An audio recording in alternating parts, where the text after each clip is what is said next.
महाविद्यालयातून घरी जाण्यासाठी तरुणाने दुचाकीवर लिफ्ट मागितली, मात्र ह्या तरुणाला रस्त्यातच मृत्यूने गाठल्याची घटना घडली आहे। मात्र उपचार सुरू असताना त्याचा मृत्यू झाला। मुलाच्या मृत्यूने आई वडिलांनी एकच आक्रोश केला। धरणगाव तालुक्यातील टाहाळकळी येथील महेश संजय पाटील वय 18 असं मृत महाविद्यालयीन विद्यार्थ्याचे नाव आहे। दरम्यान 23 जानेवारीला दुपारी महाविद्यालय सुटल्यानंतर महेश घरी जाण्यासाठी निघाला। महाविद्यालयापासून गाव जवळ असल्याने तो टाहाळकळी येथे जाण्यासाठी पायी निघाला होता। दरम्यान त्यांच्या गावातील प्रभाकर पाटील हे कंपनीतून घरी जात होते। त्यांनी महेशला दुचाकीवर बसवून घेतले।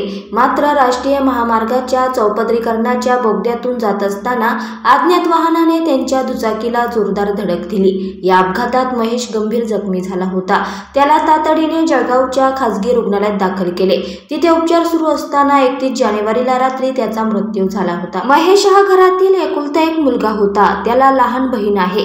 दरम्यान अपघातात एकुलता एक मुलगा गेल्याने आई वडिलांनी व नातेवाईकांनी एकच आक्रोश केला। या घटनेबाबत जळगाव शहर पोलीस ठाण्यात आकस्मिक मृत्यूची नोंद झाली आहे।